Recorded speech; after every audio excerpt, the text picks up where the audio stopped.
Uncle थोड़ा side हो जाइए, स्टार्ट कर। हाँ ভালো আছে। দর্শকদের স্বাগত জানাই নিউজ 24 চাকুলিয়া ইউটিউব চ্যানেল এবং ফেসবুক পেজে। আমার নাম জামিল আক্তার, উপস্থিত রয়েছি উত্তর দিনাজপুর জেলার চাকুলিয়া থানার অন্তর্গত মনোরা চকে, যেখানে কিছু যুব সংগঠন ক্যান্ডেল মার্চ বের করেছে। কয়েকদিন যাবৎ সোশ্যাল মিডিয়াতে একটি ঘটনা বারংবার ভাইরাল হচ্ছে এবং খবরের মাধ্যমে আমরা জানতে পারছি যে একজন সাফিয়া সাইফি নামে একজন যুবতী ছিল, 21 বছর বয়সী যুবতী, যার রেপ করা হয় প্রথমে, তারপরে তাকে মার্ডার করে ফেলে দেওয়া হয়। দিল্লি পুলিশের ভূমিকায় প্রশ্ন উঠছে, এখন পর্যন্ত দোষীদেরকে শাস্তি দেওয়া হয়নি, দোষীদেরকে গ্রেপ্তার করা হয়নি। তাই চাকুলিয়া থানার অন্তর্গত যে মনোরা চক আছে, এখানে কিছু যুব সংগঠন রয়েছে। সেই যুব সংগঠনের ছেলেরা আজকে ক্যান্ডেল মার্চ বের করে দুঃখ প্রকাশ করবে এবং তারা যে দোষীদেরকে সাজা দেওয়ার জন্য, দোষীদেরকে কঠোরতম শাস্তি দেওয়ার জন্য এখানে আর্জি জানাবে। তাই তারা এখানে আজকে উপস্থিত হয়েছে। আমার পিছনে আপনারা দেখতে পাচ্ছেন যে প্রায় 20-25 জন সদস্য রয়েছে, সংগঠনের সদস্য রয়েছে, যারা ক্যান্ডেল হাতে, ব্যানার হাতে এখানে বিক্ষোভ প্রদর্শন করছেন। আমরা তাদের সাথে কথা বলবো এবং জানার চেষ্টা করব বিস্তারিত ঘটনা, তারা কি চাইছে, তাদের বক্তব্য কী। আগে যা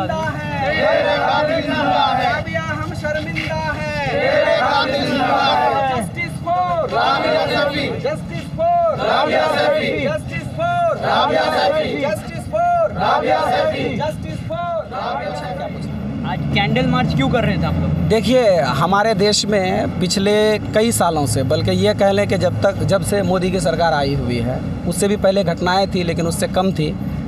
अब चूँकि घटनाओं पे रोक नहीं लग रही है तो ये घटनाओं की फ्रीक्वेंसी दिन ब दिन बढ़ती जा रही है और इस तरह के एहतजाज से, इस तरह के विरोध से हम अपना मौजूदगी, अपना प्रेजेंस दर्ज करा रहे हैं सरकार को, दिल्ली की स्टेट सरकार को, मोदी सरकार को, कि साबिया, उसका नाम रिकॉर्ड में राबिया भी है, राबिया सैफी, जो एक कांस्टेबल थी, एक पुलिस में थी, वो उनका काफ़ी बेदर्दी के साथ हत्या होता है। दिल्ली पुलिस में थी, हरियाणा पुलिस में, सिविल डिफेंस में थी, उनका बेदर्दी के साथ हत्या होता है और वहाँ की पुलिस या वहाँ का प्रशासन हाथ पे हाथ धरे बैठी रहती है। तो उस विरोध को जताने के लिए हम लोग आज मनोरा के सरजमीन पर, यह क्रांतिकारी ज़मीन है, इस सरजमीन पर हम लोग युवाओं की मदद से और कुछ बुजुर्गों की मदद से, सबकी मदद से हम लोग यहाँ पे एक कैंडल मार्च निकाले। उनके हक के लिए, उनके इंसाफ के लिए हम लोगों का नारा है जस्टिस फॉर राबिया या जस्टिस फॉर साबिया कराएं और इस तरह के हत्यारों को जितना जल्दी मुमकिन हो सके, बल्कि एक फास्ट ट्रैक कोर्ट बनाकर इसको जितना जल्दी मुमकिन हो सके इसको अंजाम तक पहुंचाए, इसको रिजल्ट तक पहुंचाए, ताकि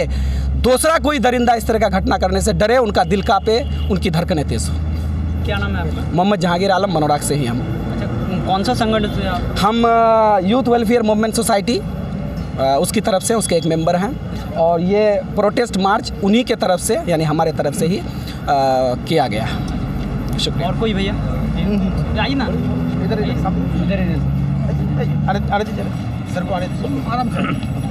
आप बताइए कि इस बारे में आप क्या सोचते हैं, क्या होना चाहिए? इस बारे में सर, इस जो मसला हुआ, ये संगम विहार की घटना है। दिल्ली, देश की राजधानी दिल्ली में ये घटना हुई है। बहुत निर्मम तरीके से उसकी हत्या करी, उसके साथ रेप हुआ, 4 आदमी ने रेप किया। वो SDM के पास में सिविल डिफेंस में लड़की नौकरी करती थी, साबिया सैफी, जिसको हाल ही में 4 महीने हुए थे इसको जॉब लगे हुए, नौकरी पे आए हुए। और इसमें प्रशासन के भी बहुत वीकनेस है, मतलब बहुत क्लू है, जिसकी वजह से प्रशासन ये आवाज़ दबा रही है, इसको मतलब एक्शन में नहीं आ रही है प्रशासन। मेरी यही इल्तिजा आपके चैनल के माध्यम से मैं ये बताना चाहूँगा कि लोग अब जाग चुके हैं और ज़्यादा से ज़्यादा मतलब इसको इंसाफ दिलाने की कोशिश कर रहे हैं। हम लोग सब मिलके ये चाहते हैं कि इसको इंसाफ मिले। जो राबिया हमारी सबकी बहन बेटी है, आज इसके साथ हुआ है, कल को हमारी बहन बेटी के साथ ये हादसा हो सकता था। और सबसे बड़ी बात तो मैं ये कहना चाहूँगा कि ये देश की राजधानी दिल्ली में अगर ऐसा हादसा हुआ, अगर उसमें अगर जवाब सरकार नहीं दे पा रही है तो ये सरकार की बहुत बड़ी खामी है। और मैं आपके चैनल के माध्यम से केजरीवाल सरकार को अभी तक हम लोग बहुत अच्छे नज़रिए से देखते हैं। अगर वो कुछ सहयोग करें इस केस में तो शायद इस मैटर को जल्द से जल्द सॉर्ट आउट हो जाएगा। ये मैं आपके चैनल के माध्यम से केजरीवाल जी को भी अपील करूंगा कि इस केस में निगरानी दे, थोड़ा ध्यान रखें कि ये मैटर क्या हुआ। और ये लोग, पूरे हिंदुस्तान के लोग जो इस मैटर में आवाज़ उठा रहे हैं, इस राबिया सैफ़ी को इंसाफ दिलाने के लिए आवाज़ उठा रहे हैं, अगर इसको इंसाफ नहीं मिला तो हम लोग चुप नहीं रहेंगे, मतलब आवाज़ अपनी बुलंद करते रहेंगे। आज यहाँ हुआ, कल कहीं और एक चीज़ देखने को मिल रहा है कि जो मेन स्ट्रीम मीडिया है उसमें इतना कवर नहीं किया जा रहा है, जो सोशल मीडिया है उसी से ये आवाज़ उठ के आ रहा है। जी जी जी। तो ये क्यों हो रहा है सर? एक्चुअली में क्या है, सरकार के हाथों बिकी हुई है इस टाइम पे मीडिया। रूलिंग गवर्नमेंट जो है उनका फंडिंग का मामला होता होगा या फिर कुछ भी होता है, उनसे डरती है मीडिया, या कुछ भी बोल सकते हैं उसे। लेकिन ये एक डेमोक्रेसी का खतरा है इसमें, जो हमारा हिंदुस्तान जो डेमोक्रेसी है उसमें मतलब कहीं ना कहीं पता चल रहा है कि मतलब सरकार उसमें इंटरफेयर कर रही है, लोगों को डर का माहौल बना रही है, लोगों को मतलब जिसकी मीडिया बिका हुआ है, जिसकी वजह से मीडिया मतलब एक्शन नहीं ले पा रही, अगर लेना भी चाह रही है तो उसको दबा दिया जा रहा है। ज़्यादातर गोदी मीडिया है आजकल, अच्छी चीज़ों को दिखा रहे नहीं है, हिंदुस्तान पाकिस्तान और तालिबान दिखा रहे हैं। ये नहीं कि हमारे देश में किसी बच्ची की निर्मम तरीके से हत्या गई है, उसके दोनों स्तन, मतलब जो अल्फाज नहीं है बोलने के लिए, जिस तरीके के साथ उसमें निर्मम हत्या की गई है राबिया सैफ़ी की, और प्रशासन के जिसमें एक ज्योति नाम की लड़की है उसका भी इन्वॉल्वमेंट है, और 2-3 स्टाफ जो कि मतलब उन्हीं के डिफेंस में ही जो स्टाफ है उन लोगों का भी हाथ बताया जा रहा है, जहाँ तक कि नॉलेज हमें मिली है। तो हम लोग थोड़ा उनसे भी बात करेंगे। क्या नाम हुआ आपका? मेरा नाम मोहम्मद नसरुद्दीन। अच्छा, कौन सा संगठन से? यूथ मूवमेंट राष्ट्रीय अल्पसंख्यक आरक्षण मोर्चा से कार्यकर्ता हैं। अच्छा, भैया आप बताइए क्या सोचते हैं आप इस बारे में, क्या होना चाहिए? देखिए, जब इलेक्शन आती है ये हिंदुस्तान की जनता उस टाइम राजा हो जाती है। जैसे ही इलेक्शन ख़त्म होती है नाली की कीड़ा बन जाता है। हमारी परेशानी उस वक्त कोई सुनने वाला नहीं होता है। जब हमारी सेंट्रल में बैठी हुई सरकार जो ये सत्ता में बैठी है, बेटी बचाओ बेटी पढ़ाओ बेटी बचाओ का नारा देके आया था। इस मैटर में तो क्या, जितने भी रेप केस हुआ है हमारे हिंदुस्तान में 2014 के बाद से एक भी टिप्पणी ये गवर्नमेंट नहीं की है। यही स्मृति ईरानी मनमोहन सिंह की सरकार थी तो वो चूड़ियाँ भेजी थी। आज वो क्यों वो चूड़ियाँ जो है मोदी के लिए नहीं भेज रही है?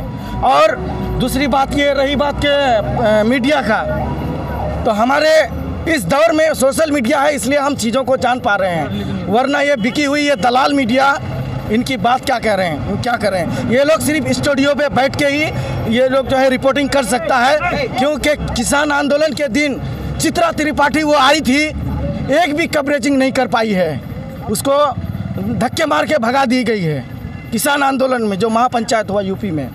तो मैं ये कहूँगा कि सरकार नहीं आ रही है, कोई दिक्कत नहीं है, पुलिस सरकार के हाथों पे मजबूर है, कोई बात नहीं, लेकिन हमारा जो संविधान है वो जो चलाता है सुप्रीम कोर्ट, उसे कम से कम ये रेप के केस में मामले में जो है एक फास्ट ट्रैक कोर्ट के माध्यम से इस रेप की घटनाओं को जो है सुनवाई की जाए।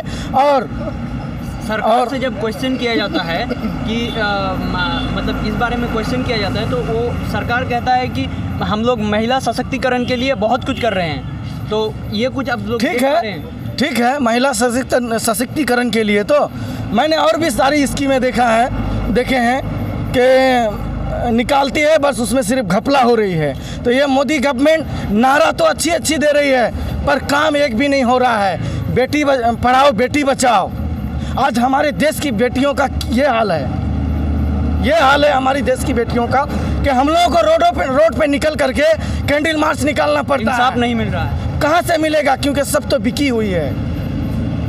ये सिर्फ मेरी एक ही इल्तिजा है, सुप्रीम कोर्ट इस पे संज्ञान ले, वो अपनी आंखें खोले और इसको फास्ट ट्रैक कोर्ट के माध्यम से एक कानून बनाए वो कि जिस जगह पे ये घटनाएं होगी उसे जो है फास्ट ट्रैक कोर्ट के माध्यम से टिल टू डेथ तक हैंग टिल टू डेथ तक जो है, जब तक के फांसी की कानून नहीं आ जाती है यह रुकने वाला नहीं है। हमें बताइए, आप मीडिया हैं, जब कभी भी अगर रेप हुआ है तो क्या वो मामला ख़त्म हो गया है या उसको इंसाफ मिला है? हमारी बहन थी वो 2013 में जो हुआ, 12 में जो हुआ था निर्भया कांड, उसे इंसाफ कब मिला? 2019 में। आसिफा, उनको भी नहीं मिला गिनती है। नहीं कर सकते इतना घटना। तो ये सारी चीज़ें तो रेपिस्ट देख रहा है कि हमें अरेस्ट होगा, हम जेल में आराम से खाएंगे पिएंगे, क्या दिक्कत है? सरकार को ये चीज़ सोचना चाहिए, गुनहगार को सज़ा मिलनी चाहिए बस। क्या नाम है आपका? मेरा वसीम रहमानी नाम है, मैं यूथ मूवमेंट वेलफेयर सोसाइटी युवा संगठन का प्रेसिडेंट हूँ। और ये हमारे जितने भी यहाँ दोस्त साथी हैं वो सब जो है एक्टिव मेंबर हैं। और हमारे साथ एक और है स्टेट लेवल का राष्ट्रीय अल्पसंख्यक आरक्षण मोर्चा, ये बंगाल में भी सक्रिय है और पूरे इंडिया में भी।